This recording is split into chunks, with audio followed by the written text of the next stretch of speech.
The Alternative Dig Talk. Real issues, real talk. Hi Rogers, can I ask you something? Shoot. What does corruption mean? Well, summarily, corruption is abuse of public power for personal gain or for the benefit of a group to which one owes allegiance. For example, when a public office is abused by an official accepting or soliciting a bribe. By the way, private people can be corrupt too, like bribing police officers to escape fines. Okay. So exactly how does that concern me? Well, do you pay taxes? I guess, yeah. What does that have to do with this? Everything. Because those taxes you pay are supposed to facilitate services you use, like water, electricity, roads construction, medicines in hospitals, name it. Okay, that is much bigger than I thought. But it can be stopped, right? Well, yes it can, although it may not be as easy as it sounds. And here is the reason why. Corruption roots are grounded in our country's social, political, economic, bureaucratic traditions and policies. So, what has kept it going this long? I mean, why don't we stop it?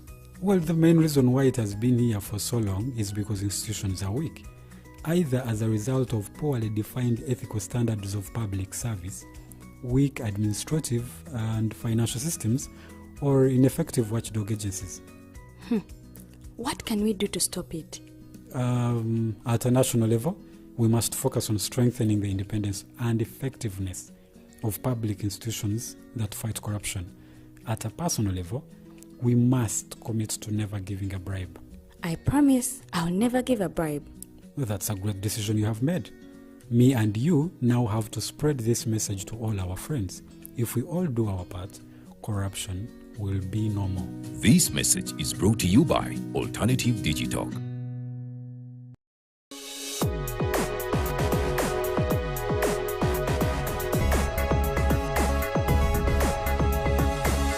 The Alternative Dig Talk. Real issues, real talk.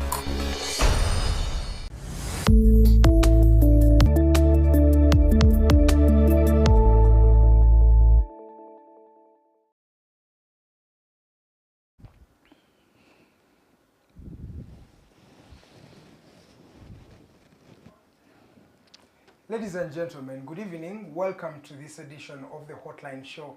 My name is Edgar Mathew Karuhanga. Today is 14th of October.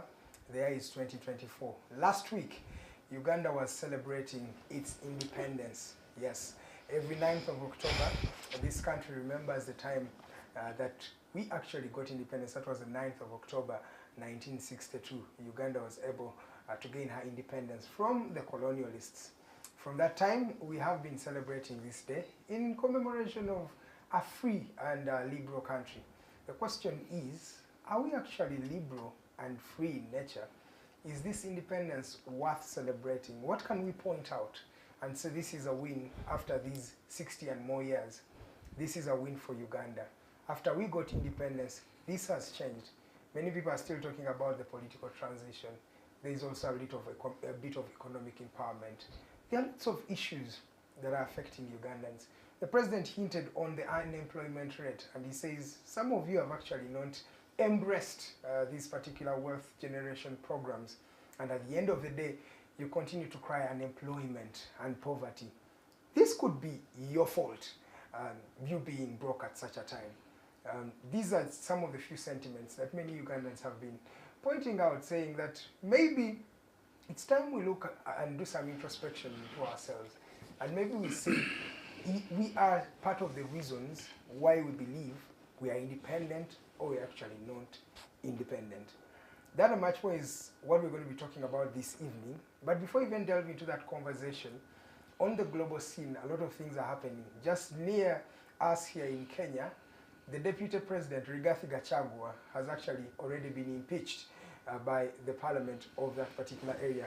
Recently, he has gone to court to try to refuse this particular decision that has been made by the parliament. But as we speak, the parliament has actually impeached him. Impeaching means he is no longer going to be the deputy president of that particular republic.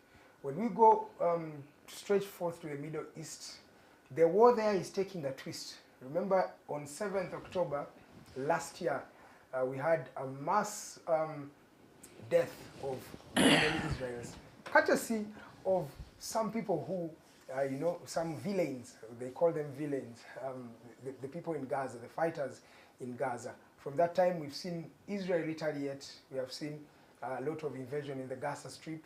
Now, the new difference in this particular war is that now Israel has put on ground soldiers to invade Lebanon. And of course, remember, the Lebanon is the base of the Hezbollah fighters who have been fighting Israel for a while. So Israel is now fighting in Lebanon. They're still fighting in Gaza.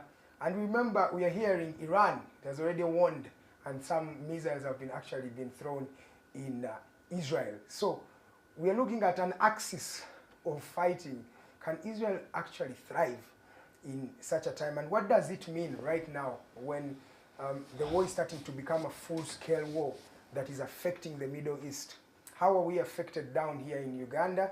And of course, is there a reason to worry? I already have a diplomat who is best in these issues, Mr. Charles Kazooba. He will be painting a picture for us in that particular regard. But in case you have any question, there's a question that was sent by a gentleman called Lutaya Philip. Yes, Lutaya Philip, you sent a question and you wanted us to ask these particular individuals. I'll be asking them that question in line with the catastrophe, the conflict that is between Israel and other Middle East powers. So in case you have any other question, feel free to send me that question through our social media platforms at Digitalk TV, at The Alternative Uganda.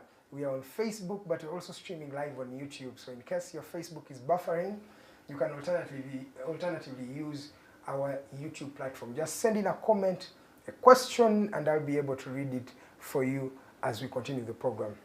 Unfortunately, we do not have the Secretary General for the Need Political Party, that is Asman Odaka. Unfortunately, he's not able to come here and have a conversation with us. But the good thing is we already have Mr. Charles Kazooba, who is the Executive Director for the Center for African Affairs and Diplomatic Studies, but also a gentleman from the National Resistance Movement. He is the Director for the External Affairs in NRM. His name is retired Major Maj Awich. They're going to be joining us for this conversation. So, as I told you, our social media platforms at Digitalk TV, at The Alternative Uganda. Also on X or Twitter, we are at The Alternative UGA. You can drop those comments and I'll be able to read your messages subsequently as we continue with this particular program. I'm going to start with you, Charles. You're most welcome, sir. Thank you so much, Mr. Karuhanga and Digitalk TV for giving us once again this opportunity to converse on national issues with our viewers and Ugandans out there. Thank you so much. You're welcome. I was on the way coming. I came across a disturbing story on Uganda Revenue Authority. It seems there's a lot of dirt in there.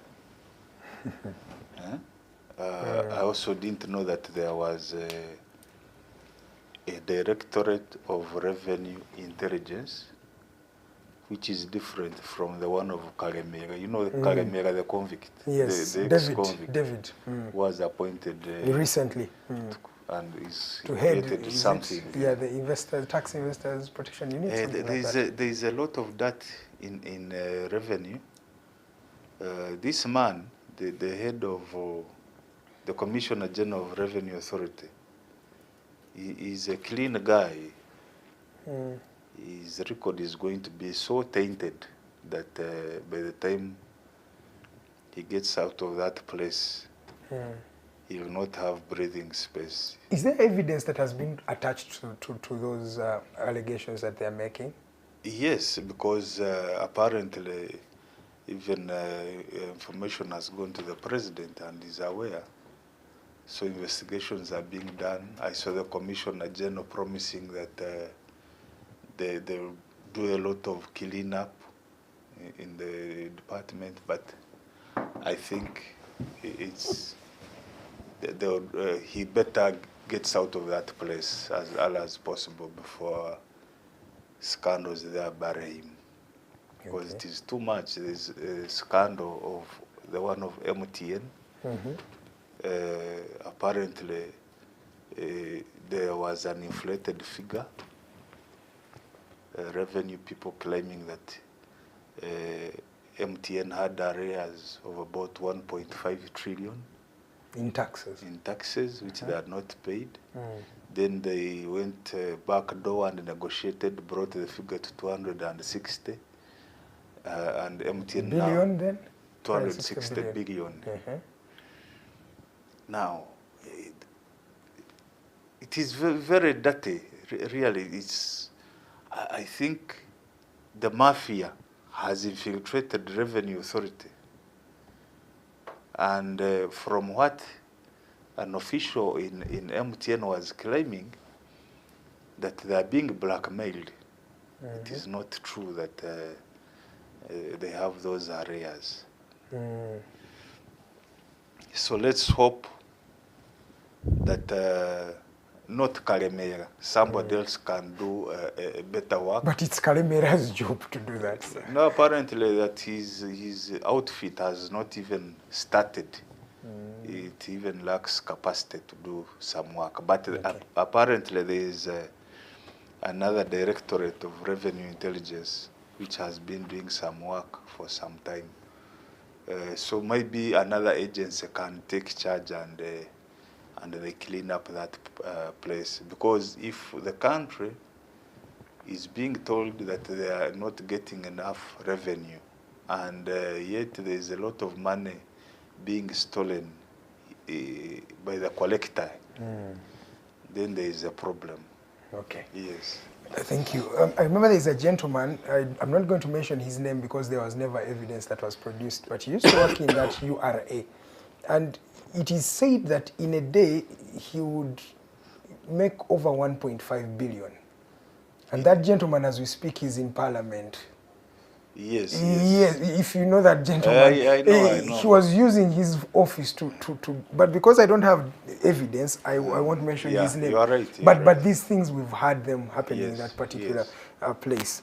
But allow me welcome Honorable Pollar Awich, retired Major. You're welcome, sir. Thank you so much. Happy to be here. Are you okay? And as usual, I'm okay. As usual, happy to share my views with the citizens who are both in Uganda and outside, and on topics what that concerns Uganda and global in nature. Last week we had was quite eventful for our independence and many other activities. So I'm happy to be here. Okay. You have anything to say on his introductory remarks? If we have such a scenario in our URA, how safe are we, sir? Well, of course, if it is true, if what is saying that we can lose in trillions in just one company alone, MTN, that is absurd. That would be bad if it is true, but we are not sure if it is true or not. Because if it is in MTN alone, then how do we doubt that it could be in other big companies as well? Exactly. And those allegations have been there. 3-4 companies like that, you have killed the country. Wow. Sad. I want to start with you, Charles, and I want us to start from the issue of what is happening in Israel.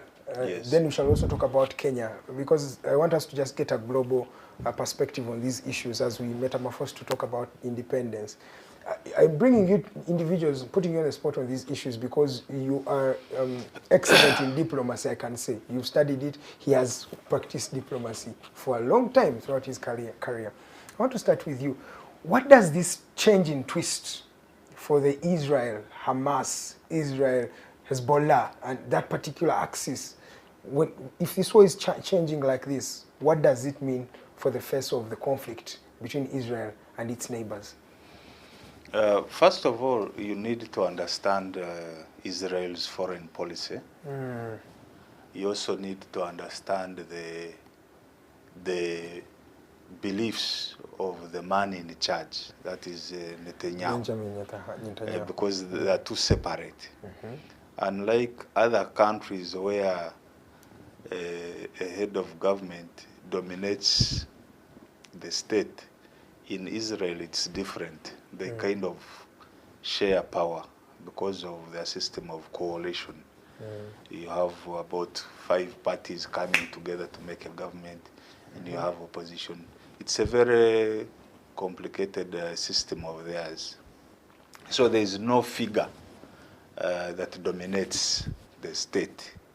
However, what is happening is that Netanyahu, the prime minister, is like Museveni. He's like our president here.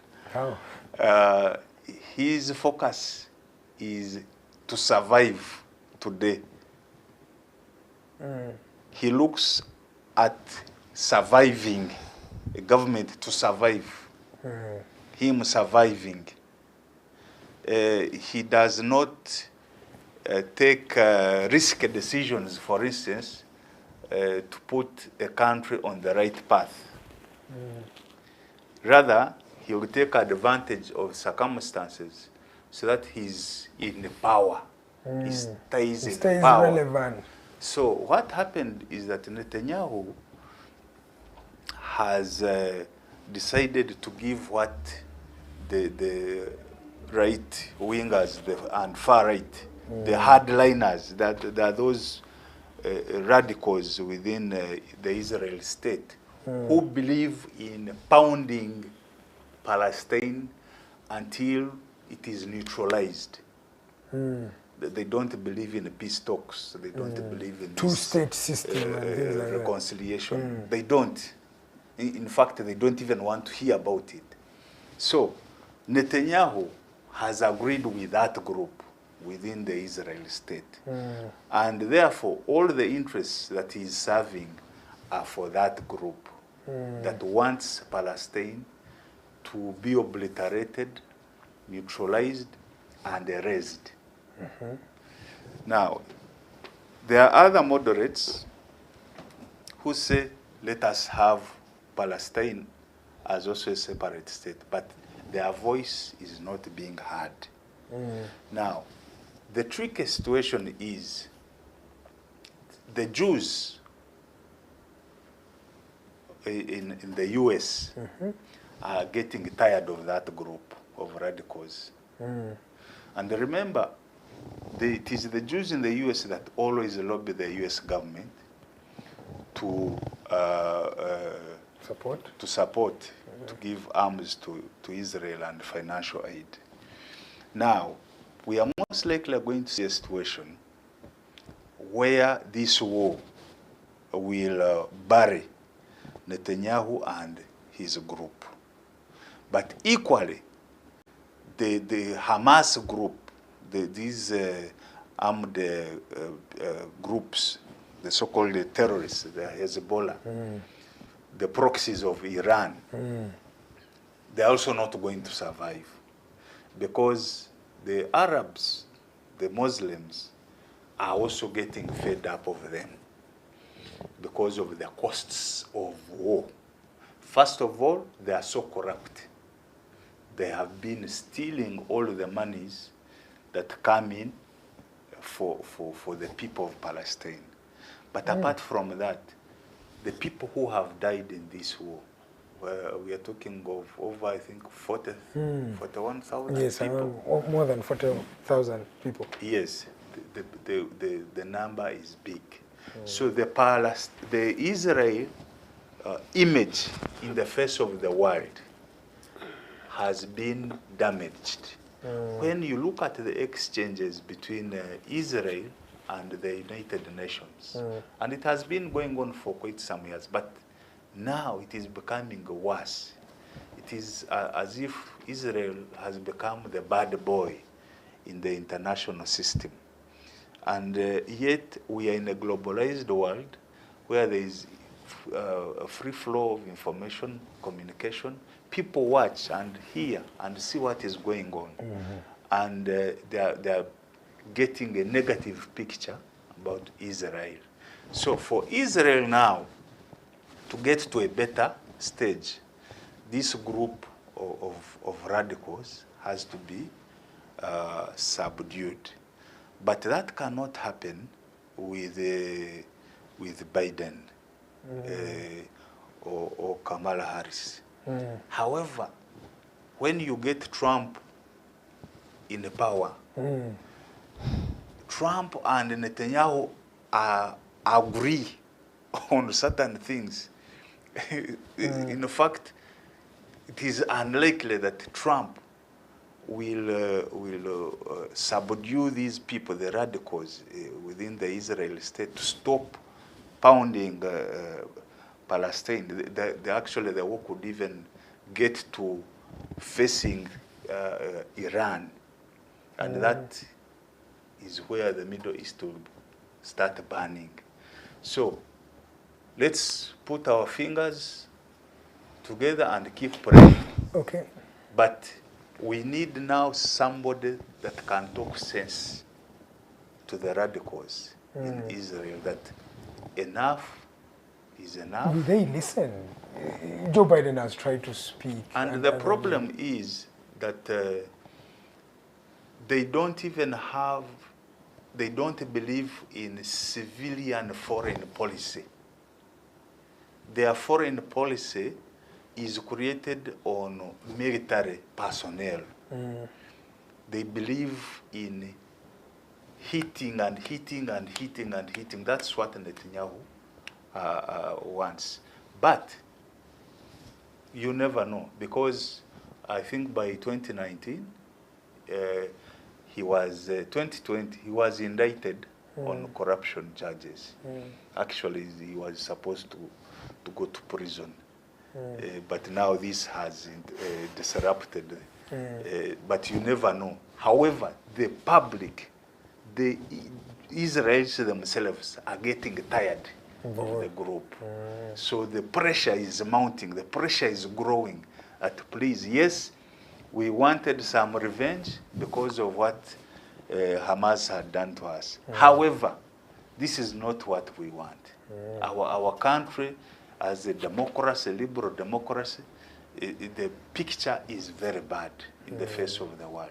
So we are hoping that the pressure can come from within Israel itself, first of all, especially amongst the moderates, and push the radicals off the stage so that a more sane leader can take charge of Israel.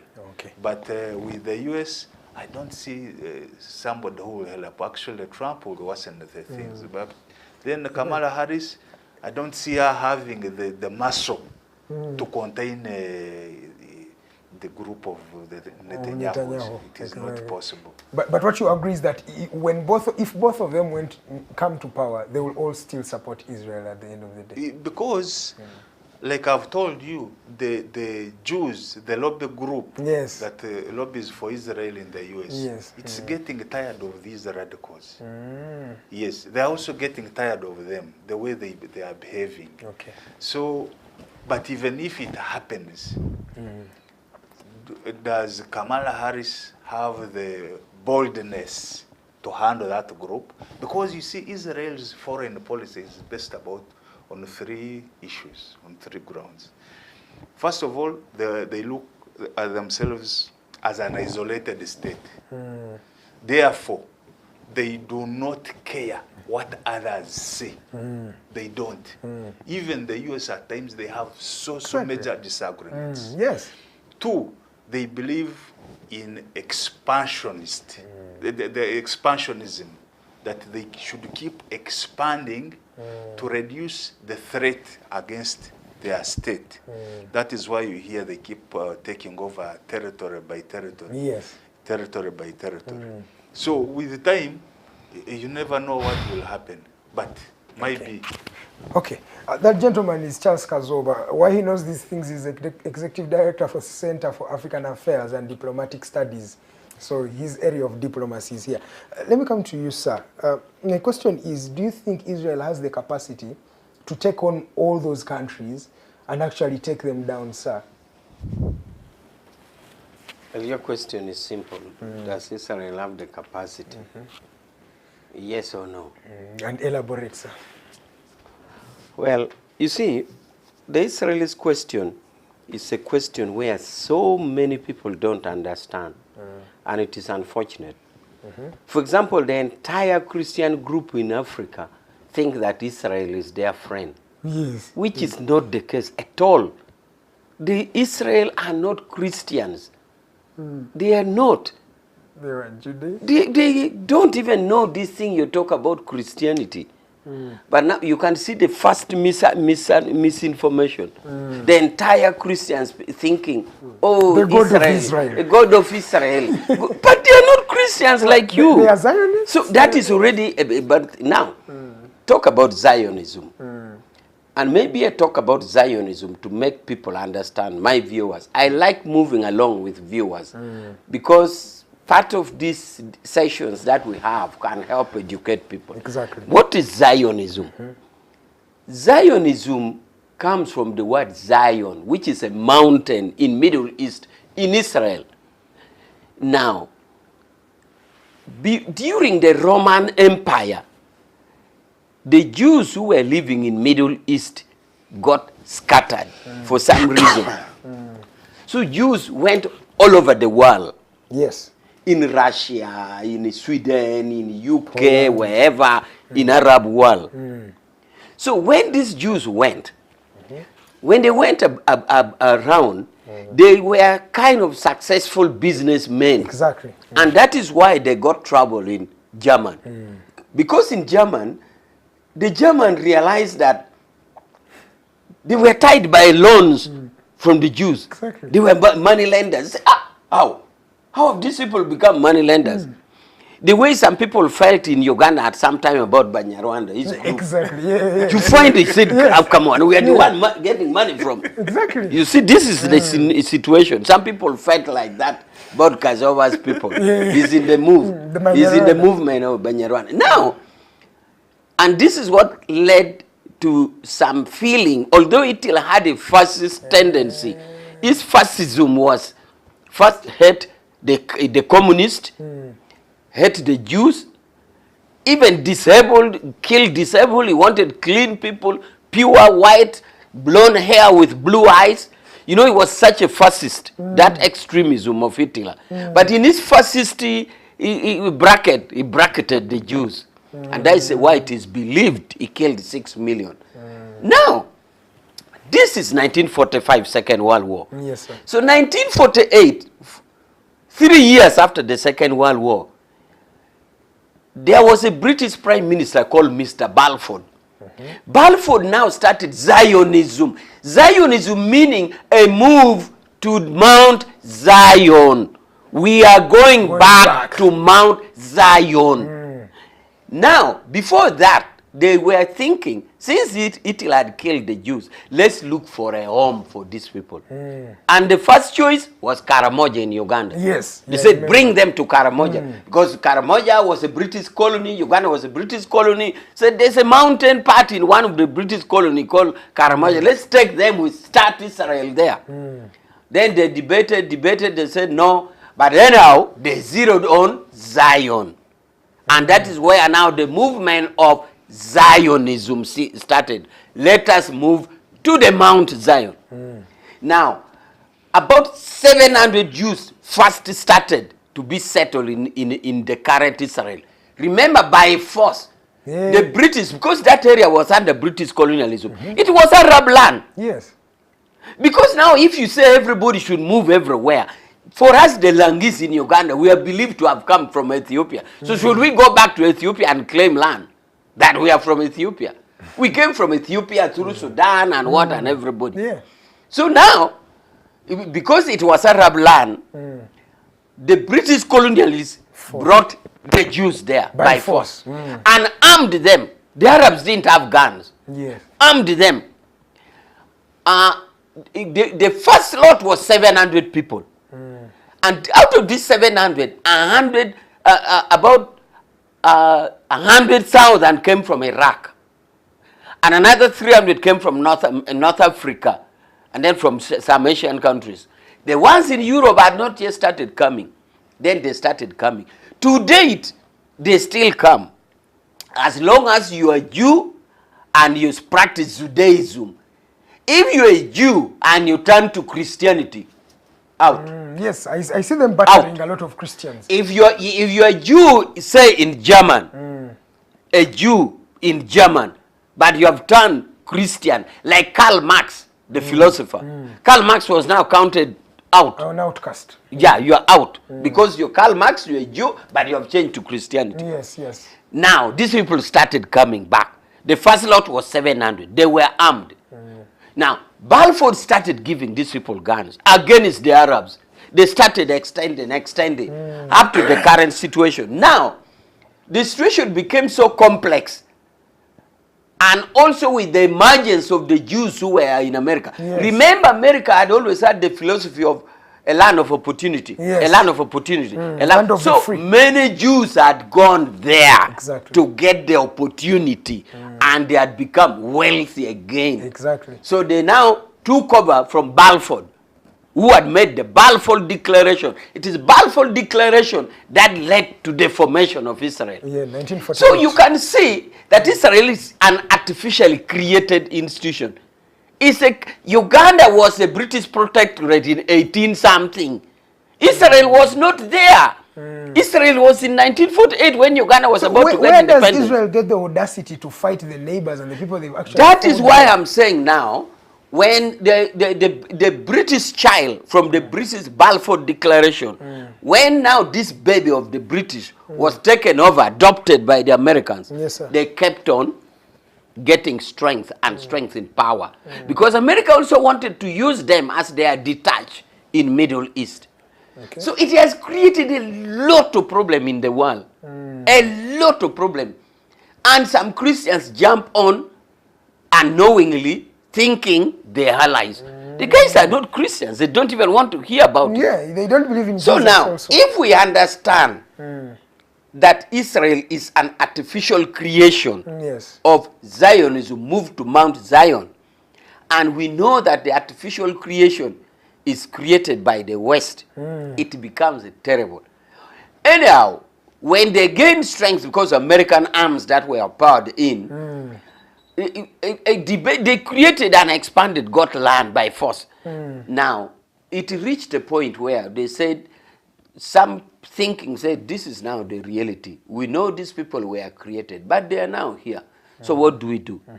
Do we still hold the belief that some radical were saying, take them to America to form the 52nd states? America, why? If you want them, you have 52 states. Take Israel there. Create another state to be part of you. Exactly. And then other radicals like Iran said, wipe them from the surface of the earth. So a moderate thinking was said, okay, fine, this is now the reality. Let us have Israel, let us have Arabs in this Palestine. Exactly. Because this Palestine, they are not citizens of Iraq, of Lebanon, or what is their country. Yeah. If you remove them from Palestine, then they become stateless. So the thinking was, instead of saying remove them from the surface of the earth, or taking them to be the 53rd state in America, let's recognize the fact that it raised a historical occurrence, let them be there, but also let the Arabs Create a be two-state there. system. 2 states, create equality, and that is all. That is now the thinking. But unfortunately, some people in Israel don't want, because they think they want land, or these people will pose security to them. Or there's something they're so strong enough they can do it all. But in the end, it's causing a lot of security. So the moderate thinking is that please, rather than wipe you like the Iranian and other people want you wiped out, or you go be the 53rd state in America, please, let's accept that we have Israel here, we have the Arabs here in their independent country, we exist. And that is the kind of thinking that we have now. Okay.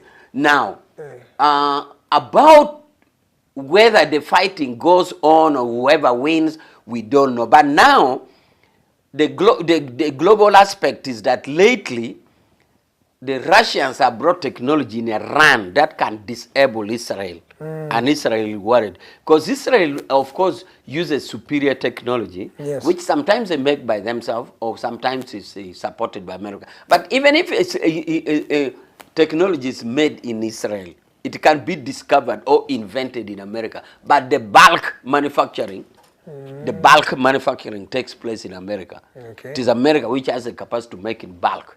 They either sell the copyright or just give it to them to make in bulk. But Israel has very educated people. Yeah. So now, the war is now, if you put it at a global dimension, it's going to be complicated. Okay. Because even the technological superiority of Israel is going to be neutralized because Russia is bringing in technology that's disable them. So it's going to be complicated. So what was, yes. My question, because I wanted to ask you, there are a lot of human rights atrocities happening there, but USA and the West have played a deaf ear to it. But you've actually hinted on why, because for me I can see, because they started this particular state, so they are pro-Israel. Now my questions are two. One, how do the people start staying in Gaza? How are they then concentrated in Gaza so that now Israel is invading Gaza prior to the history you have been giving? And then, what does this war mean to me, a Ugandan who's 20,000 kilometers away? Is there a way that particular war should affect me or I should care less? No, the war affects you. First of all, the war affects you because you really want global peace. Because any violations of human rights in any part of the world is a violation against all. So there shouldn't be violation of rights against the Jews, neither should it be against the Arabs. So if there's violation, that should worry you. Two, this is a Middle East country which is in the center of oil, and it destabilizes the global economic system in oil system. Iran is a big producer of oil, and then these other states around, whether Qatar or Saudi Arabia, they are all messed up in the whole thing. They're oil producers.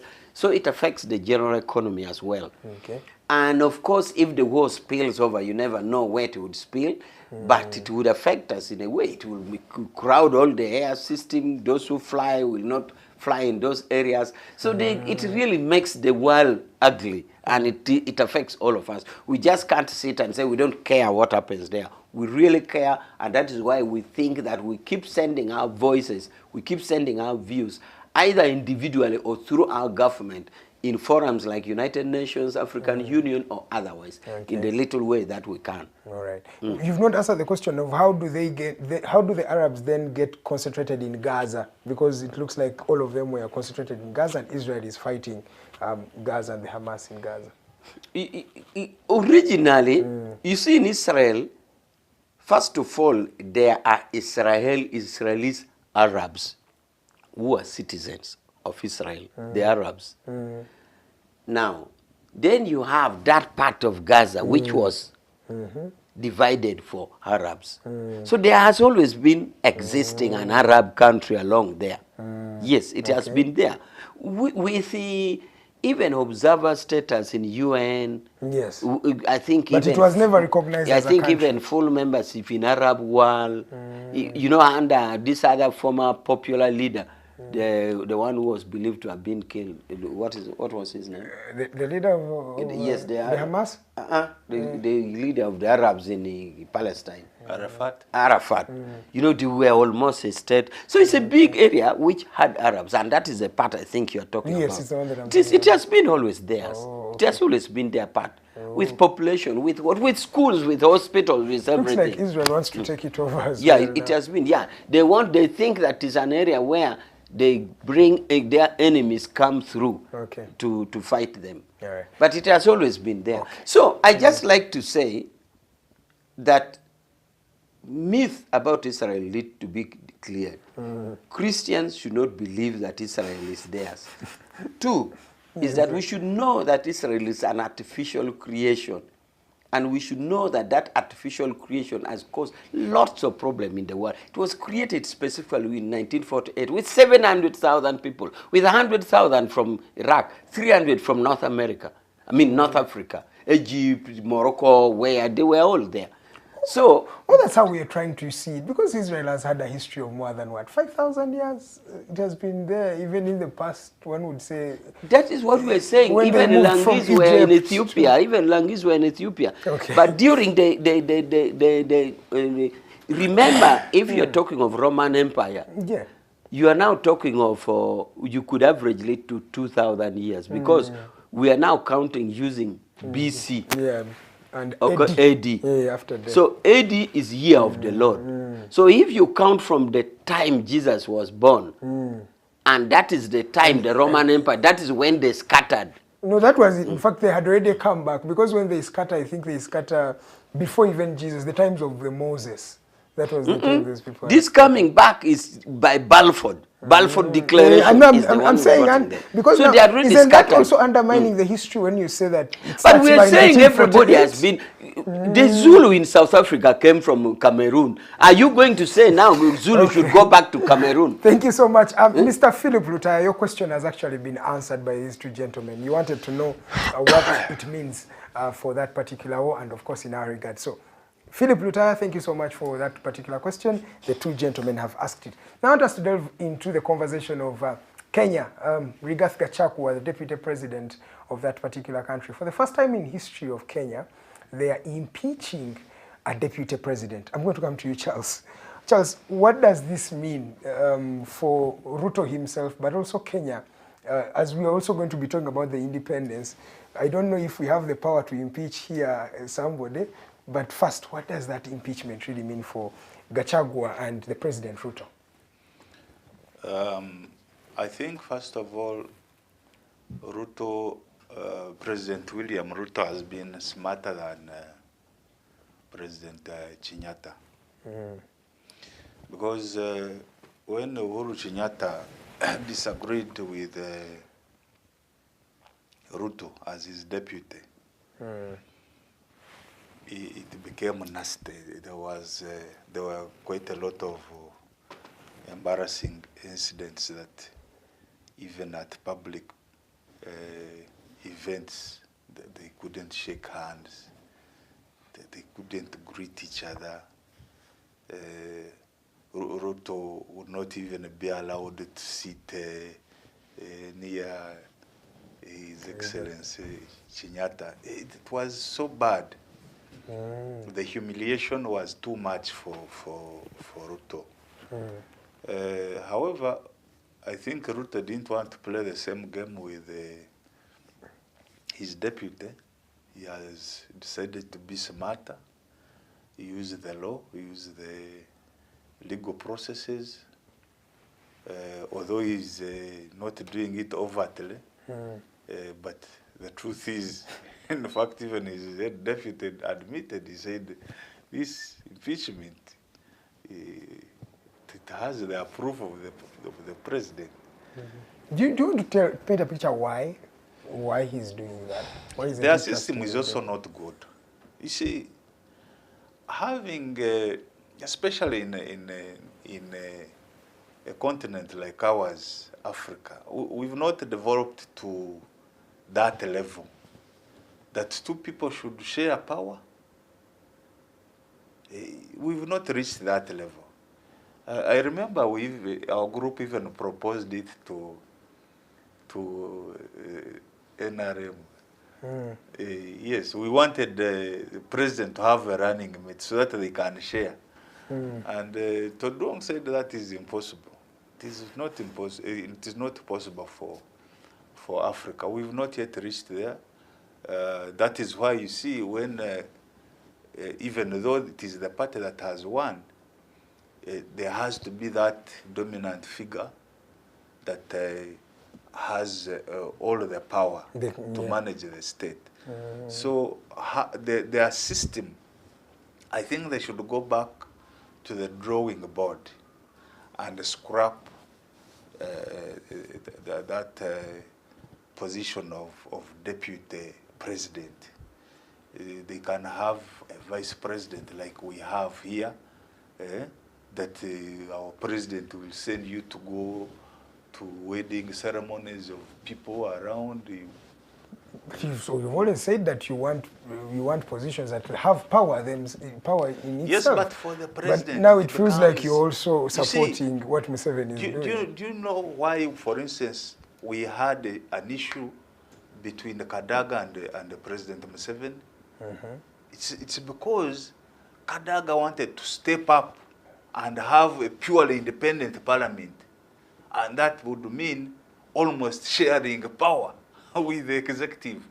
Now, when it comes to that, and that is, of course, the ideal philosophy. That's what I was going to say. when it comes to that, for Africa here as we are, it is bound to cause conflict. You're seeing a threat. Because somebody wants to wake up and make a decision, and that decision is implemented. It shouldn't be challenged by anybody. Because the person is going to tell you, I got votes. People elected me. They expect me to deliver. And you are challenging my power. That is impossible. That is what, by the way, we've been telling these opposition people, the Lumus, who have brought a bill to challenge, to elect amongst themselves the leader of opposition. We are saying that is a very wrong approach. Because there is a party that came number 2. Yeah, you cannot just box it into a crowd. To be motivated, to be motivated, it should be them with leader of opposition. If you want to be leader of opposition, you become number 2. Go to the people, convince them. Don't just go through the window, through the ventilator, and you want to take power. So, any politician exists because he wants power and all power. So it can't be shared. And this is what is happening with Kenya. Now, you saw what was happening, and I've been following the crisis there. You saw how Ruto was being challenged during protests. Yes. That he makes decisions, and some people can't act on the decisions. They even ask, why don't you first go to parliament? Why don't you do this? A president of a country in Africa that is just developing. Because just like he has told you that Israel was created, we also just created. So we still have a long way to go. Now, in the meantime, the president's power should be challenged by the people. And that is why some of us have always been advocating for free and fair elections, which are regular. If people lose faith in you, let them throw you out, and you should accept. But now, if you want to act, now these people came with the parish development model. Do you know that it is not working? It has failed to function because of one thing. Members of parliament were not involved, and they have ignored it. I remember they also complained about it. Yeah, they said you did not involve They us have in shunned PDM. it. They have shunned it, but they don't want to be clear to the president. Why? They feel it is the president's program. They're not part theirs. of it. Now, when you do that, yet it is the manifesto that brought you into power. You, even the MP and the councillor, then there is a problem. Because that's your manifesto generally Yes, together. it means that the president cannot do certain things. They will tell you that today is comfortable with Anita Among in charge. Yeah, says this. Because in the past, They've easily worked with this parliament. That's what the he said. NRM caucus had become an issue, compromising the NRM MPs all the time, give them kit kidogo all the time, so that they can pass certain laws, so that they can push certain agenda. Nowadays, it is not the case, because you are dealing with one individual, not this whole group. So, when there are challenges in governance, we should not, first of all, look at the Americans, the British, the Germans. No. We should be able to generate our own indigenous governance system that favors our environment. You're talking What of, you call your own democracy. you're talking of Germans, you're talking of who? These are the people that even invented education. These are the people that invented the law. They are the people that invented the state. They are so mature, even though they also have their own challenges. So you cannot copy them. For you just became a state in 1960. You've not even, you don't even have a pure nation state. There are very few people who believe in Uganda. They believe in their small Yeah, we are still there. I wanted to tribes, even ask their that small question families. in independence. Yeah, me, People Uganda. still believe in their share. Chica. With this. Even when they cross borders, they don't happily identify themselves as Ugandans. Yes, sir. So this is still a problem. Now, instead of just copying far, we must go back to the drawing board, because that is what the Kenyans, that is the crisis they are in, wanting to copy. You copy this, you copy that. Generate One your would say own, it has own helped, issues, because Kenya has an issue of ethnicity, and it's not going to go away today. No, until there is realignment, until the other tribal groups have been given the resources, which resources have helped, for instance, the Chikuyu to prosper, land. It is an issue. Yes. So instead of jumping up and down, looking at positions as a solution to their governance, you must go back to the wrongs that were committed at independence, even before independence. And you correct those wrongs. Once you correct them, for instance, redistribution of land, then you can talk of deputy president, governor, what. Thank you so much, Charles Kazooba. When I come back from the break, I'll be talking to the retired major. He'll be telling me what he thinks about that particular issue. But also, we shall delve into the conversation of Uganda at 62. He points out the issue of ethnicity, an issue that is thriving here in Uganda. How do we deal that? We are in a republic, 62 years down the road. Are we really united as we ought to be? And how does independence play out for each and every one of us? My name is Edgar Mathew Karuhanga. This is the Hotline Show.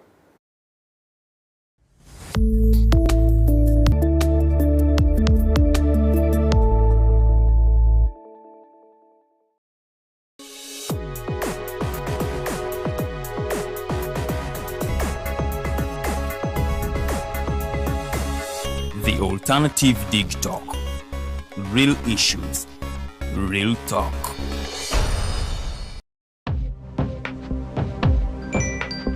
Go to the church, though. Tawali man, what's up? Man, can you imagine people just dump everywhere? Someone drinks water and throws the bottle wherever. Come on, Rogers. What else do you expect people to do with an empty bottle? Simanya now, recorder.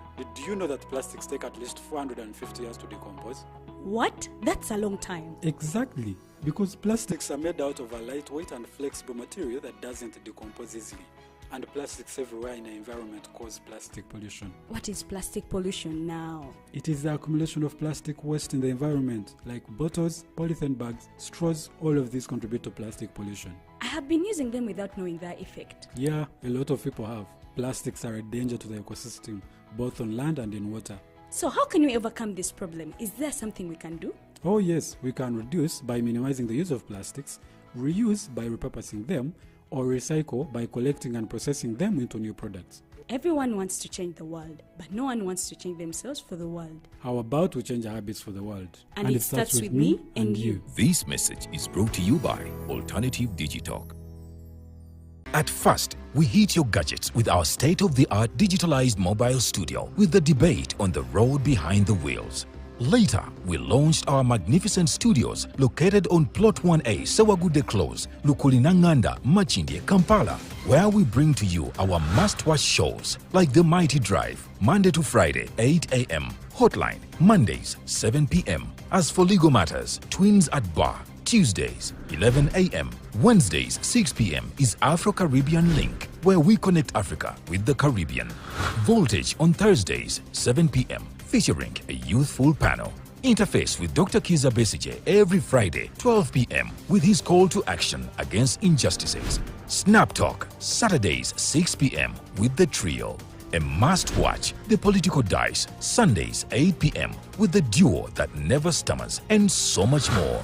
Watch us live on all our social media platforms. We are The Alternative Digitalk. Real issues, real talk.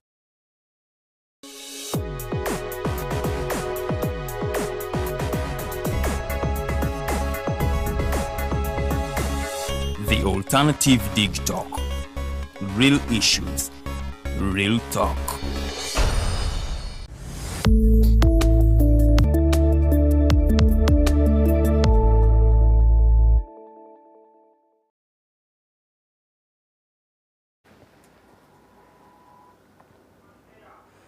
Welcome back from that break. You're still watching the Hotline Show. This is our second and final hour. I think it's 1 minute past 8 p.m. Thank you so much for watching. For those who have just joined us, in the first hour we were talking about the dispute between Israel and her neighbors, and of course what it means to Israel herself, but also to the global community such as ourselves. And then right about now, we are still talking about the impeachment process of Rigathi Gachagua, who is the deputy president for Kenya. He has already been impeached by the parliament in that particular country, but I remember, as I've heard, he has gone to court. He has appealed to court to first stop this particular impeachment process. So we shall wait to listen in from the judiciary of that country, but the judiciary of Kenya has, with precedent, shown us that they actually overturn a couple of issues. Will this be one of them? Before we delve into the conversation of the independence of our country, which I also want you to contribute to, do you think Uganda is independent? But also, what is your message over the independence? Is there something you want to tell us about your independence as a person? What do you think about independence? So send in those comments, those questions at The Alternative Uganda, but also at Digitalk TV. You're streaming live on Facebook and on YouTube. So I want you to just also answer that particular question. What do you think about the impeachment of the Deputy President of Kenya, so that we can delve into the topic of discussion today? Well, what we should start with is to understand the Kenyan concept of a deputy president. As my friend has alluded to, the concept of a deputy president in Kenya is not like Uganda, where a lupu is appointed. In Kenya, their constitution provides that if you want to be a president of Uganda, of Kenya, you campaign. But before you campaign, you must prove to Electoral Commission who is your running mate, who is going to be your deputy president. Just like they copy from America. In fact, they copy many things from America. Even now, while many African countries have nomenclature like minister for this, minister for that, Kenya is in a secretary for this, secretary for that.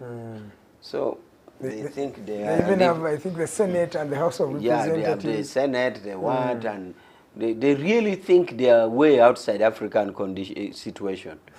They have two parliaments, they have governors, and then they have secretary for this, secretary for that. They don't have ministers.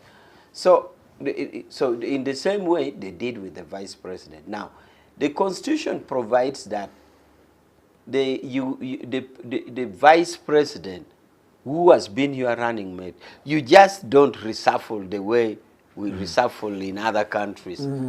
So you are constitutionally bound together. And that is why, even in the case of Ruto and Kenyatta, they quarreled, but there was no way out until the end. Exactly, they were stuck together. They were stuck together. Although you find effectively they are not together. And that is bad for the country, where you have supposedly a president and a deputy, but they are not together. For 5 or 4 years, whatever years they have. That is bad. Now, so that is the situation Kenya has. Now, if you find a smart person, smart in quotes and quotes, I hope viewers know when you say quotes and quotes. I like moving along with viewers. Quote in quotes means the opposite. For example, if you have who is tall in Uganda or in cabinet, like Minister of IT. Barumus? Isn't he a tall man? Yeah, he is. Now, if you know Barumus is a tall man, and you said, the short Barumus, short in quotes and quotes, it means actually Barumus is tall. Who is a short minister? So Gwang of education, of sports. Now, if you said the tall Ogwang in quotes and quotes, you actually means the short Ogwang. Yes. So in quotes and quotes means the opposite. So if you get a president who is smart in quotes and quotes, which in effect actually is tricky or witty. He may not tolerate like Kenyatta did. He will use a way of getting you out. Therefore, he will resort to constitutional means, because impeachment is the only constitutional means to get a vice president you don't want out. Exactly. So you now turn to a constitutional means to get him out. Kenyatta tolerated is, he didn't play tricks. He didn't resort to constitutional means to get him out. Okay, some people use crude means in shooting or killing you. Yeah. Some people can kill.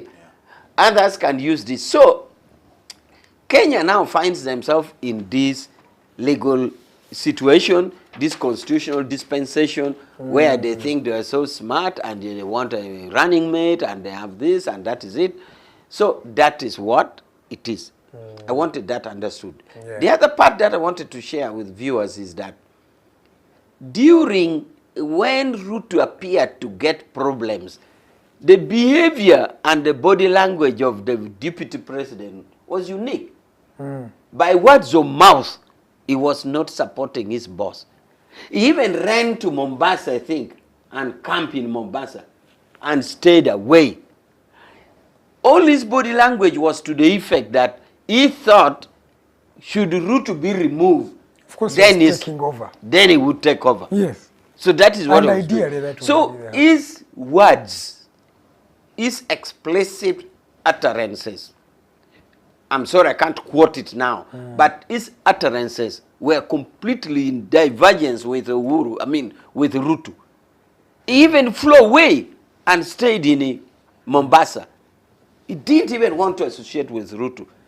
And everybody would know that as the storm would settle, Yes, he would have to Ruto go. would deal with him. Yes.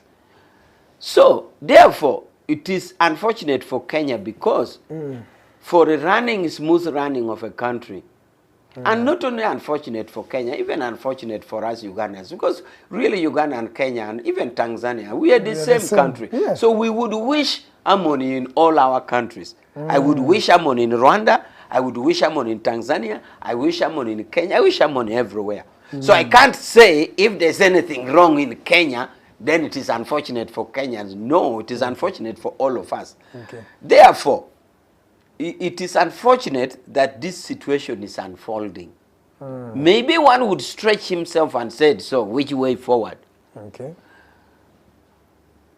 I don't know if it is too late for the Kenyans, but I know there are voices coming from the religious community, voices coming from whichever, telling Ruto, because now they know where it is coming from. So they are telling Ruto to forgive the vice president. I think even he has mentioned or requested forgiveness. Or the wife, I heard somewhere we're talking. So there is still that wishful thinking that if there was some voices to make them reconcile, actually not reconciliation, to make Ruto forgive.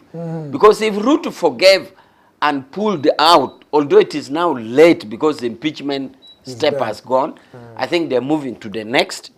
Okay. It would resolve. Okay. For now, it is like that, and it's very unfortunate for all of us. One thing I know, betrayal is seldomly forgiven. Even the Lord did not forgive the devil for betraying him. So I don't think Ruto is going to forgive anybody. Thank you so much for watching the Hotline Show. 9 minutes past 8. I have a couple of messages. Thank you. There is Mukasa, Babi, Brooke Williams, Chikomeko, you're watching. Mordecai Melissa, thank you so much for watching. You're live in the United States. Mwesiga Joram, Kien Jojo, most of you are thanking. There is a gentleman called, I don't know if it's a gentleman, Vusi Gwiji. You say the gentleman in black suit talks sense. The other talks, I won't say what she said, but I think this is also disrespectful when you say that. Charles, let me come to you. I want us to talk about independence of this country. What's your message as we are entering a new year of independence? First of all, we need to understand the concept of independence. Independence of nation states is a myth. It doesn't exist. And it will not exist. Okay. So celebrating independence of, let's say, Uganda or United States is just a ceremony. Because in a world, a globalized world, there is no independent state. States share now power in the international system. You will share power, for instance, with the African Union, with the East African Community, with the United Nations. You share power with everybody, with the IMF, with the World Bank. So you cannot claim that you are independent. Now, what happened in 1962 is that we got people who are white out of office and got people who are black like us into office, but the system never changed. In fact, the blacks remained agents of the West, consciously or unconsciously. And that is a problem that we've been having trouble with. That, for instance, decolonization, which was a result of Pan-Africanism, a Pan-African movement, which started in European countries and South America and the US, Yes. did not culminate in a total independence of a black person on the African continent. Instead, along the way, the fight was lost. So, what, for instance, Senate governments should have done or should do now, that if, for instance, you have an NRM government, you now have to focus on empowering this black person. How do you empower this black person? By observing in totality his human rights, so that you stop treating this person as an animal. This person should have the freedom to think, the freedom to speak, the freedom to associate with his colleagues, with his peers. Let them discuss you, the government, without fear or favor. But aren't we doing that? No, that is not happening yet. We are trying to belittle because there are efforts really to uphold these human rights you're talking about. People are checked, there are regular elections. There's a semblance of what you can call really... That is very true. I'm telling you what it should be, the standard. We've not yet reached there. Because of one major thing, that some of our political groups and our leaders are still inferior.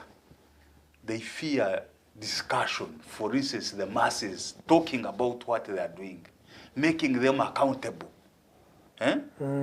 We are going for 2026 elections. Yes? Yes, sir. How many are going to put the members of parliament and the ruling government accountable? How many are going to make them account for their actions? That, for instance, you've spent this amount of money in 5 years and you've not delivered on this, therefore you should get out of government. We've not yet reached that. But you always say here that 70% of the MPs don't bounce back. So that means we are there if 70% don't bounce back. But our elections are not even issue-based. They are still on personality. Karuhanga comes from the same place that I come from, therefore I'll vote for him. You'll find a woman looking at a contestant, and she will tell you, this guy is more handsome than, and she will vote this. So it is about the individual, the person, not the issues. So we still have a long way to go. Two, our governments, and really this is not just limited to Uganda, Yes, sir. but the African continent, should stop taking countries as personal businesses, personal entities, that you wake up and decide what should happen and what should not happen. These countries belong to human beings in equal share. So if we are 45 million Ugandans, we share responsibility equally for Uganda. You cannot wake up and say, I want to drive a car of 2 billion just because I'm a Speaker of Parliament and I fear that you people are threatening my life. But we are the ones who voted for you. How come when we are voting we didn't become a threat to your life? So, taking state matters as personal matters should also stop. Number one, observe in totality human rights of individuals. It is difficult to understand because I've even interacted with several police officers. They have not yet appreciated the concept of human rights. Let alone even our president. He will talk about other things. But when it comes to human rights, he really doesn't appreciate because he's from a military background. But we shall reach there. What we want is the dignity of this individual. You as a president, do you respect somebody you have met in Karamoja? Do you respect somebody you've met in Wundubujo? Do you see him as a brother? Do you see him as a friend? Now when we reach that level, even service delivery will start flowing. Because then it will be incumbent upon you to provide good health. Because you see this person as a brother. To provide water, safe water, because you see this individual as a brother, as a sister. Therefore, service delivery begins to move. Okay. Now, that's when the masses will talk of Uganda. Okay. And cease to talk of The person, individual tribes. me first. Oh, Yes. okay. Thank you so much. You paint a good picture. The good thing, this gentleman is a soldier, but he believes in human rights. I've had him advocate for human rights. Sir, we are celebrating independence, again, the independence month of Uganda. First of all, your message to the independence. Then before I start bringing up some issues that this gentleman raises, that there is no total independence, people are running this country as if they are running a company. There's an individual I met recently, he's a Kenyan, and he said, Mr. Museveni runs Uganda as if it's his company. It's like a private franchise. But sir, first your message for independence. My message for independence is to wish every Ugandan happy independence as a sovereign state, and they can decide their matters. I wish them well. But there are two things I wanted to make in preamble. The person who is watching who appreciated me and did not appreciate my friend, I just want to say that, like you hinted on, is that I thank you for appreciating me for speaking sense, as you said, but I also want to request our viewers that as we develop in our society, we could learn to be more cultured. Even if you don't agree with what somebody is saying, be polite enough and accommodate it. Because we are blaming even state actors or even government for not being accommodating and listening to other views. So if you did it as a viewer to somebody you don't seem to think is talking what you wish him to speak, then it's unfortunate. So let's move along and let's be cultured. Exactly. You paint a good picture of just the society of Uganda. They abuse and say government is doing this, but we forget that these people who are in government actually come from us. Yes. When you look at the opposition itself, the same issues they talk about, that the bluntness they are talking about NRM, reflects on them. So sometimes do we say it's a people problem? I thank you for appreciating me, but I request you to be more humble and accommodative. The other thing I want to talk in a preambular way is the human rights matter. Human rights, he says Museveni doesn't believe in it. Or soldiers. Soldiers do. You know, to show you that soldiers protect human rights, it is a component course in training. 2, if Uganda is reporting to UN, which Uganda report periodically, about compliance to International Convention on Human Rights, they report, the government report to Geneva periodically. They request or they ask government to go with a text of syllabus in military training about human rights, to lay it on the ground in Geneva. This is a syllabus we have in a single. Well, that's a book, sir. No, it is not a book. I can assure you, whatever is in a single, whatever in Kabamba, it is what is produced there, and it is taught in Kabamba. But I'm a soldier. Yes. Did you know that for the last 12 years, starting from 2010 to I think 2022, Uganda police has been the biggest violator of human rights in this country?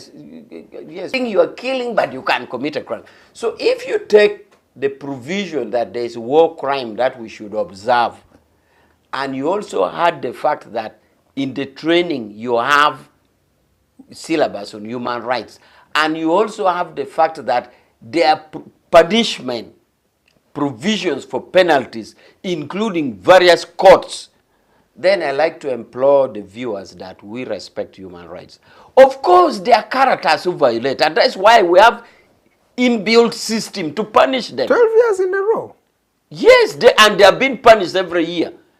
Recently, I had a problem with the European Union Parliament, and I had to meet them. I carried all the court proceedings of police disciplinary court with their punishment, whether they are dismissed from police, whether they are demoted. I also carried all from court martial to prove it. So, in other words, I just wanted to make a preambular comment about the status of human rights in the forces. Yes, sir. But I still want to insist on a disclaimer that many actors in there continue to violate human rights. Actually, an army or police is judged by its capacity to respond to those violators. Because if they violate and walk away with it, then you, the in charge, there's a problem. But you will not rule out. Okay, is there something you wanted to also comment? Yes, I just wanted, I thought I would now go to independence. Exactly, that's where I was bringing you. Now independence again.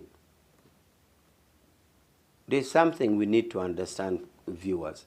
For example, if we are celebrating independence, do we go back a little and say, hey, independence, what was before independence? Had we lost it? Had we lost our independence? Or had somebody grabbed it? Or were we born without it? People don't go back there to see. I want to draw this picture that independence that we are talking about, we even put it together with slavery. You see, it took time for the European countries to even know there was a continent called Africa. It is until technology reached of sea technology, when Vasco da Gama, they started moving around Southern Africa. Yes. They wanted to go to the Middle East, but the Turks had blocked them, the Ottoman Empire. So they wanted to go round. Exactly. So they get this continent, which is very rich. When they got this continent, the guys, can you imagine capturing a human being to take as your slave? A human being. I know. To the extent, Karuhanga, that in America, an American would sit in the bar, you know, this long stool, and order for a glass of champagne, and say, 5 of my slaves are produced today. Like you say, 5 of your cows are produced. Yeah. You even say in the bar, 3 produce boys and 2 produce girls. Yeah. And you're very happy in a bar, you are slaves. And you have like 800 because human beings. Yeah. 800 human beings. Exactly.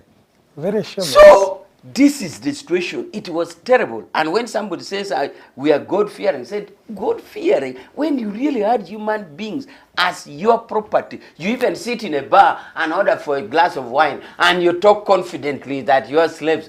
And there are even men slaves who were kept there just for reproduction. They were not taken to the farm. They are bulls, in other words, who were given free women slave to sleep with that, make them conceive, because they are bulls, like a cow, like an animal. You see that picture? Yes, I can. Why am I painting this picture? I'm painting this picture to lead us to independence. What it means.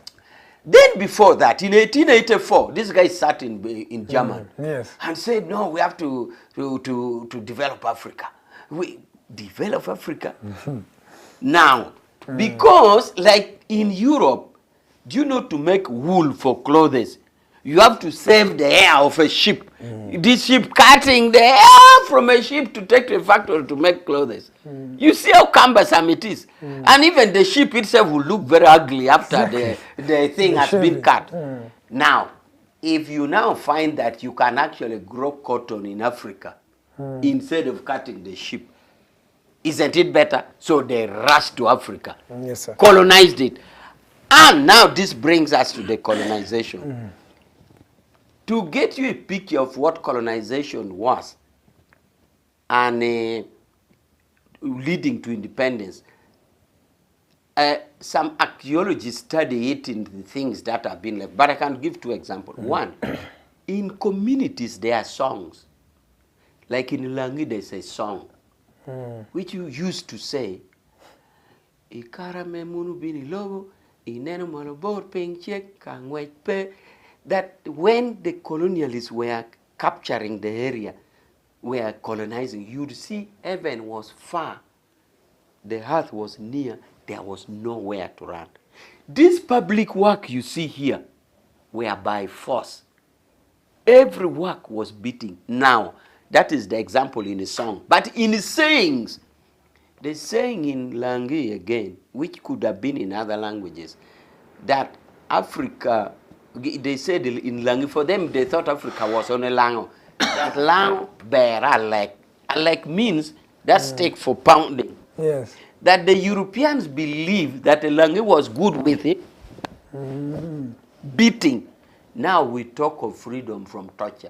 But they believe that to handle an African beat to the extent. The Chinese still believe that there is colonialism, yes, even when you say those things. So to the extent that even in the courts of law, there was a provision for a magistrate to order for caning, where askari would call people in, askari would be called, the judge or the magistrate would make a ruling. Okello Peter, a stolen chicken, you are hereby convicted to 50 canes. He has ruled. And they call askari in court, and you are caned. But this was a judicial. But the other one for public work, or for any digression, for any suspicion, nobody knows where copper was going. You had no say. Yeah. People were being forced to produce cotton in mass. You had nowhere where it is going. Coffee was being produced, forcing people to produce. You had no idea. Therefore, when we talk of independence, I want to paint a picture of what was it before. Okay. I want to also comment on the fact that some people believe that the white man went, but we remained with colonialists in the black skin. Hey, please comment on that. I was still doing a job of painting a picture of when we talk of the concept of independence. What were we before? What had we lost? Or were we born like that? It wasn't designed by God. Is it God who had put it? Or actually there was nothing wrong. We are talking of independence for nothing. Things were good. Things were glorious. Things were happy. We are just talking for independence for the sake. That is the picture I wanted to paint. Now, when we got independence, I always put it in another way, the way he put it. You see, when we became independent and took our seat at United Nations, where you now have Uganda Permanent seat. seated, arranged alphabetically. United Nations were formed in 1945. Nearly only 3 African countries could qualify to be in New York. Egypt had got independence in 1922. Liberia said they were not colonized. A free state. Because they brought slaves from America back, and that is why it led to Freetown. Freetown means slaves who are free. Unfortunately, Karuhanga, human nature. Can you imagine these slaves who came back? They again enslaved Africans they found. The guys were set free. Instead of being free with their brothers, they found, again, because they were exposed, they were educated, they had money. Remember, Liberia was using dollars for a long time. They again enslaved fellow Africans. Exactly. Unfortunate. Anyhow, and Ethiopia. So these are the countries who ideally took their seats. We were not independent. So come in 1960s, Yes. where we got the independence. And then now we go there. And that is where now it's matter of us now subjugating our independence to the global world. But before that, Karuhanga, there's something important I wanted to put in this concept of independence. Who were the forces that help us? Because if we know the forces that help us in this independence, we can ask ourselves, why were they helping us? Were they genuine? In 1917, in Russia, there was something called the Bolshevik Revolution. Yes. The workers took revolution, and they developed socialism. Now, the Americans, meanwhile, had also fought for their so-called independence, and they got their independence. I'm saying so-called because they are also whites, but they said they got independent from the whites. Yeah, in 1776. Okay? Call it independence as it may. Now, America, in 1940s to 1960, they were at the climax of fighting with Soviet Union. Yes. What was called Cold War. Imagine Tumwebaze is fighting with Mugisha, and they are very serious enemies. But Tumwebaze and Mugisha wants freedom of Karuhanga. You say, what is the trick behind? Tumwebaze who can't meet with Karuhanga, but they are saying, okay, but we want Karuhanga free. In other words, Soviet Union with America connive to have Africans get independence. Exactly. And how is it seen? It is seen by United Nations resolutions. They would joint co-sponsor a resolution for self-rule for Africa, self-determination for Africa, independence now for Africa. They would move resolutions jointly in New York in support of self-rule, self-determination for the colonized. And yet they are fighting seriously. So what is it that Tumwebaze and Mugisha are conniving for the freedom of Karuhanga? It now comes to manifest later that America wanted to cut off raw materials from the traditional Europe, France, UK, what. Of course, Soviet Union was acting in good faith because the workers believed in equality. But America was cutting off. Because they now a new power, they wanted everything. And that is why they would connive with an enemy too, at least for a cause. So now, that is now manifesting in our independence. Why?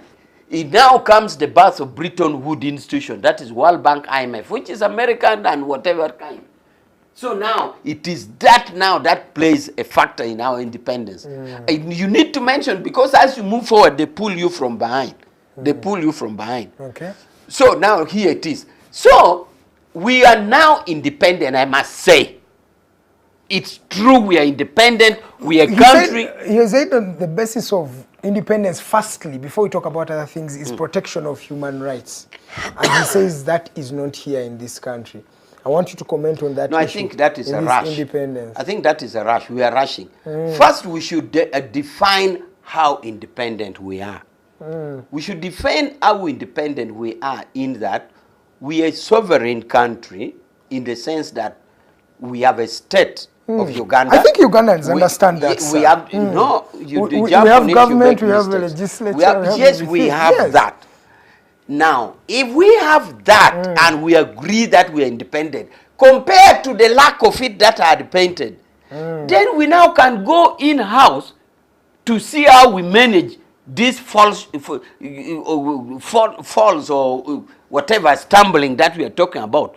You can now know that it is true we are Ugandans. But it's we are been 63 years. So we know that we are Ugandans for 63 years. So, but these things are still I get happening. worried that we are talking of a big independence and you are keen at rushing on one item. No, it's because you've painted a picture. You see, you politicize it, Karuhanga. You make these you are the risk issues. No, politicizing it. That's one of the issues, sir. Because there are very many issues here that I'm going to talk about. There is also the unity of Ugandans. It feels that it's undermined. There is also the army taking part in politics. All these are issues that we're talking about. Okay, let's address human rights there. Yes, exactly. Human rights in the context of Uganda, human rights is a very good subject dealt with. Did you know that in our constitution, our attempt is that we have a Bill of Rights, including Article 44, which says the four no-go, right to habeas corpus, freedom from slavery, whatever it is. I agree with you, and I've always told you this on this show, that when we look at the books, when we look at the constitution, it is okay. But let's look at the implementation. So what is the implementation? The practicability, the protection of the human rights. How many people have got justice? And I've been talking about these issues. Let's start with the most recent. The people who lost their lives in Chitezi. Where is the justice for these Ugandans? They have died. I can bring you a lot of issues that have happened post-independence. And why I'm settling on your government, because at least you've even doubled the time that all the governments led in this country. So let's not play around and let's address the issues themselves. These injustices. What are the issues? For example, let me start with what happened in Kitezi. The people there, nobody has been charged, nobody has been booked. Let's go to the Mukula massacre. Let's go to Kasese. Where are the answers post-independence? In fact, the last elections, yes, the people that were murdered, that were killed, the people that children on the street, women tortured. Who are these police officers, military officers that have been prosecuted so far for those crimes? Because they are clearly documented. Exactly. It's a kind of thematic concern which takes place in nearly all house media. You find yourself in a situation where even if we were called to talk on a topic like independence, somebody already has a fixed mind on a topic slightly completely different. To the extent that I know of speakers who are in media houses who will move from NTV to NBS to UBC, talking the same thing. Either something about Museveni or something he has already formed. Even if you invited him, even if he comes with crummy answers, you're saying. Even if the topic was germination of beans, you'll just mention germination of beans and straight to that. It is because we have. So it's the same thing you are bringing me. Yes. You are talking of independence, but you can really see that you are bent on linking something. So, and you are now running the same risk. Like these talkers who will be talking here, even if the topic was germination of beans, it will go to Museveni and human rights. Even if he goes to NTV and the topic was about cultivation of cassava, it will still go to the same thing. To the beans. So let's answer to the beans first. Because now the topic gets deviated. It's like somebody has an opinion. Anyway, let me tell you now about the human rights that you want. You see, human rights, Karuhanga. Yes, sir. Even at the global rights, I have been a judge of human rights the world over for 8 years in Geneva. Yes, sir. And I judge countries. I've been voted by the world in New York. Now, what happens is you judge countries by one, you check countries by measures in place. Okay. Do they have a law? That is the one thing you judge a country. Two, do they have institutions to implement those laws? Okay? Three, are there practical steps that they implement? That is three. So even if Malawi comes, what you would want to know from Malawi is, check the laws that govern their human rights. Then they said, here is the law. Okay, what are the institutions that are put in place for this law? Human Rights Commission, the courts are in place, this one and the, okay, then you said, okay, do this court sit. They even ask you what are the rulings there. This is how it is done. But for you, instead of following that, even when somebody tries to explain that, you have your imaginary, I actually want you to give that answer you have in mind.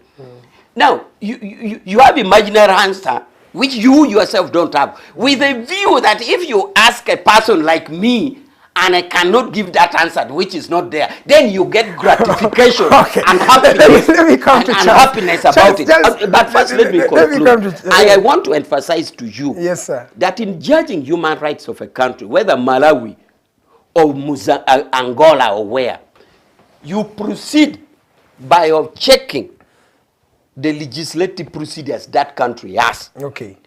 Two, institutions in place, whether IGG or DPP or Human Rights Commission or courts. Then three, do they function?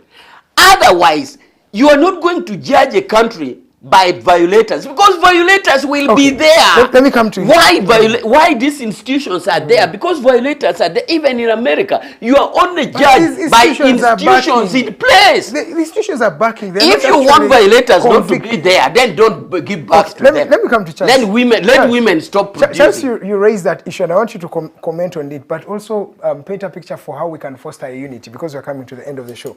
How can we unite these people, Ugandans? Because you've hinted on it, that we are a divided nation, which we are, as a people, we are divided. How do we foster that unity? First of all, on human rights, I think Maj Awich is avoiding the issue.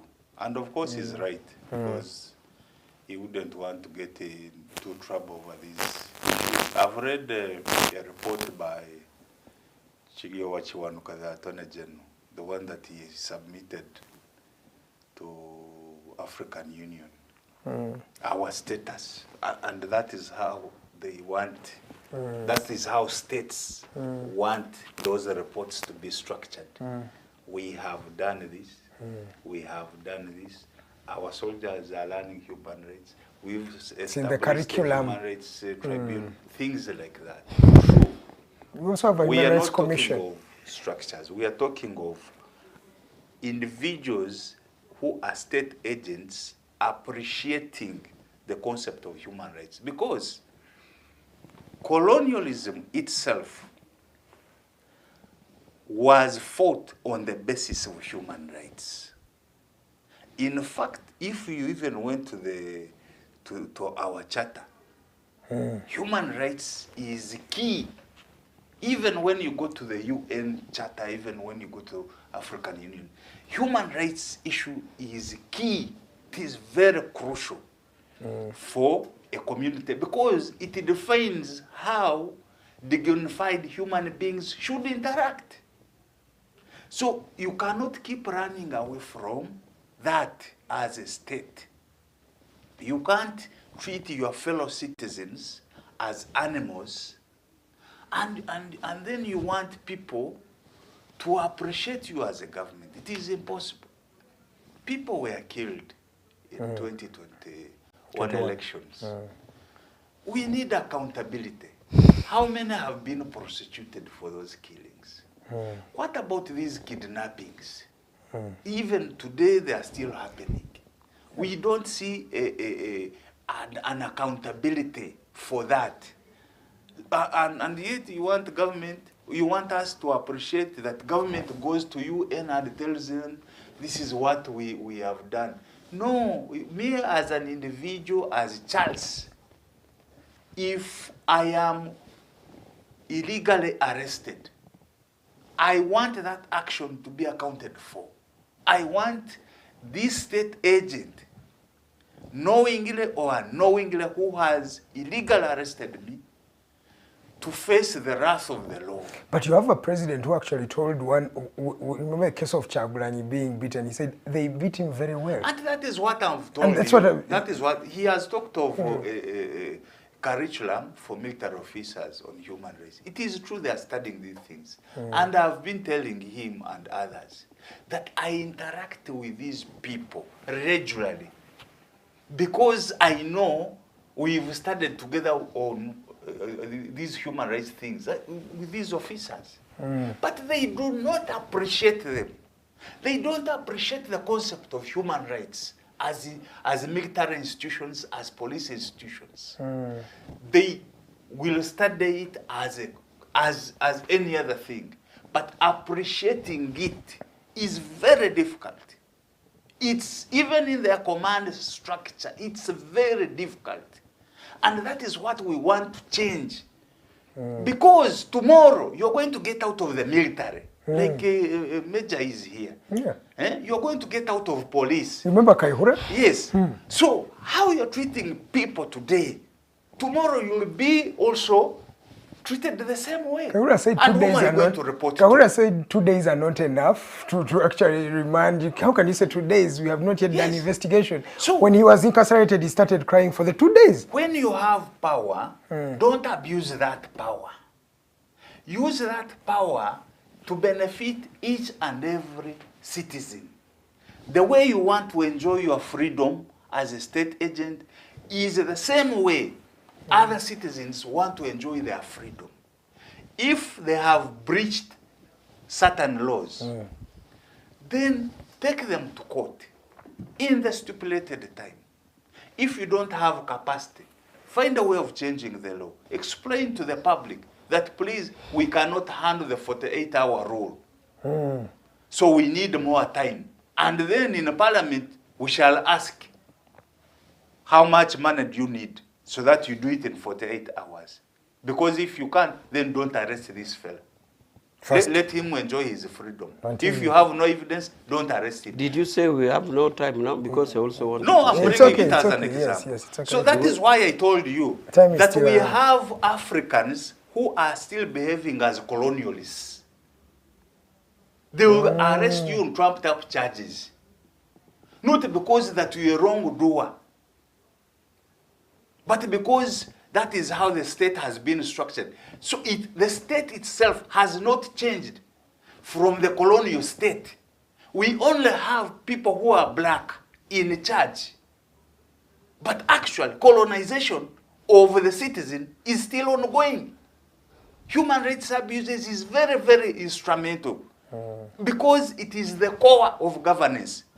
There is no way you're going to talk of elections if you keep abusing the rights of citizens. You can't even allow them to vote. Even the votes they bring, you take them away, you steal them. People wake up to go and vote. By the time they reach the polling station, it is closed that they have been voted for. Who votes for you? These are things that should be addressed. And I don't see why we are in a hurry. There are small things that we can do that touch this citizen, this individual. So that, how do you, for heaven's sake, even budget money for patriotism? Patriotism, Namanagan, to do what? First deal with human rights. Let this individual like his country because his rights or her rights are being Charles, upheld. In 2 minutes, I want you to also comment on the fact that we've not answered the political question of transition peacefully from one leader to another leader. Transition. Does that undermine our independence, or this is normal? No. It is an abnormal situation. Because right now, do you see the tension between Iran and Israel? That the world is likely to blow up because of these two states. That is the same tension between the citizens of Uganda and President Museveni. But President Museveni has never appreciated that. Let me tell you, because of his long stay in power, it is becoming a problem to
I am a journalist right here at Digitalk TV, and of course we have these conversations not to ridicule anybody, but we are trying to foster conversations that are going to shape a better Uganda for us, but also for the generations to come. These days we often forget that there is a next generation. Uganda did not start with us. So every time we're having this conversation, it's not to scorn, to abuse, or to check, but really, literally to just advise, to foster a way that is going to make Uganda better and great again. Lillian was the lady on camera, and of course Mr. Alibawa is the gentleman in production. From the entire team, I will see you tomorrow at exactly 8 a.m. We shall be having a conversation about the new cure for HIV, that injection that you can take